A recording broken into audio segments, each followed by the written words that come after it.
Remember last week when Ryan Garcia, when I say last week, I mean like late last week. But remember last week when Ryan Garcia came out and made his announcement that he was leaving the Eddy Reynoso or the Reynoso family, because as he does with his father as well, but the Reynoso family gym, and was going to open up his own gym and was going to start working with Joe Goosen. Remember that? Then he came out yesterday, I believe it was yesterday, day before yesterday, and he came out and gave his reasoning. Matter of fact, let's listen to it real quick.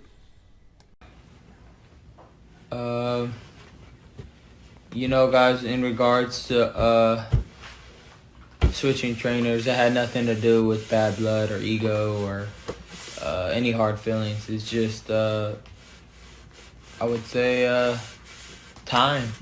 That's basically it. Just knowing that you got to get to work, and Eddy is very busy, and I respect it, and he got to do what he has to do. So, just move forward and keep grinding, and we're gonna be going on to, we're gonna continue on to the path we're at. Well, it might have been a little more than that. Now, me personally, I looked at the people in the stable. Of course, Canelo Alvarez, high profile. Eddy Reynoso Jr., high profile. Oscar Valdez, high profile.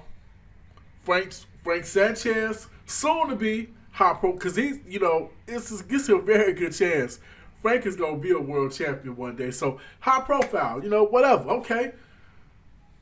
But dang, now you hearing possibly one of Ryan's biggest rivals could have been or could be coming to the Eddy Reynoso gym. And that rival is no other than Teofimo Lopez. Now the question is it possible that could have been what drove Ryan out of the Reynoso camp? Now, according to Teofimo Lopez, he believed it to be so. This is what Teofimo had to say. What do you think, Ryan Garcia changing coaches, going with Joe Goosen? It's big news. Hey man, it might be because of some news they've been saying, about me and Eddy Reynoso. Is that true, by the way? You're going to train with Eddy? To be continued. Well, he's a great coach. He's a great person. I like Eddy. Man. I love the connection. I've talked to Canelo a few times. Yeah, he's always showed you love. I was there. You remember? Yeah, man. You was right there. I took that picture. When you're not somewhere, Ellie. There's three of me. People don't know. There's six of me. Yeah, man. He's everywhere. So you may be coming to Eddy, and he may be going. Yeah, we'll see, man. I just give it some time. My father, he's always gonna be my main coach, my number one, my guy. So I'm always gonna hold it down for him. So now, according to Teofimo Lopez, he believes that it could be playing this part, and that actually does make sense. Me personally, I was thinking more the collective thing with all the other guys. Then when you add on that Oscar Valdez is fighting around the same time, same month, I figured it was basically a conflict of interest. That makes sense. And the fact that Oscar could one day wind up fighting at 135, that really would be a conflict of interest. So maybe it was just time to go ahead and leave now.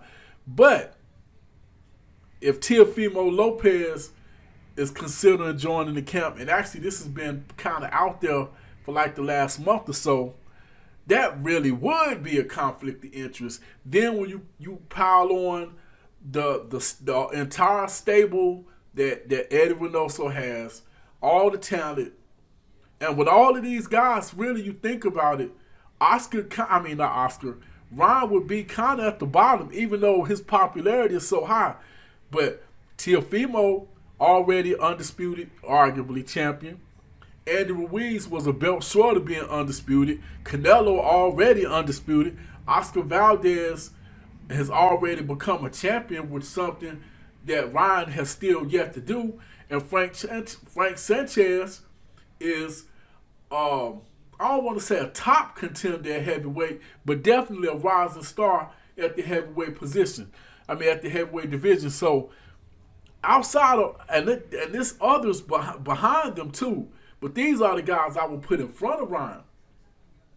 Now Frank Sanchez, you could probably do a coin toss with him and Ryan, but now Ryan has popularity over some of these guys. But as far as achievements and belt holders, he has, he's like fourth in line. Now, with that being said, then you add to the fact that him and Teofimo are bitter rivals. Bitter rivals.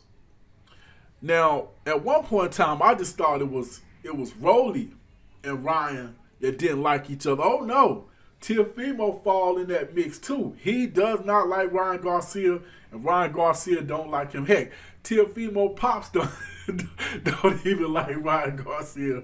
But then again, who does Teofimo pops like? But the point is, if that is the case, that would make a lot of sense why Ryan Garcia wouldn't want to be in that gym. I mean, look, at some point, those guys are going to fight. Teofimo and Ryan, and this is whether it's at 135, 140, 147, heck, maybe even as far up as 154. I don't think Teofimo will get that high up, but you never know. But at some point, those guys are going to fight. And at that point, Eddy Reynoso would have to make a choice then anyway. So if Teofimo is coming to Eddy Reynoso, I understand why Ryan Garcia will leave. And that's pretty much all I got. This is Head Busting Boxing's own Fight Doctor. Hit that like button, hit that share button, hit that subscribe button, hit that notification bell. Hit me up in the comment section and let me know, do you feel like Ryan Garcia got the heck up out of Eddy Reynoso gym because he saw Teofimo coming and he didn't want to be around? And look, hey, when people in the same gym, man, you learn each other tricks, each other tendencies. Hey, man, that could have very well been the reason why Ryan got up out of there. And he did say time, that he know Eddy Reynoso had a bunch of fighters and time played his part, couldn't focus on him completely. Hey, that would just add to it. But that's pretty much all I got. This Head Busting Boxing's own Fight Doctor. I am out.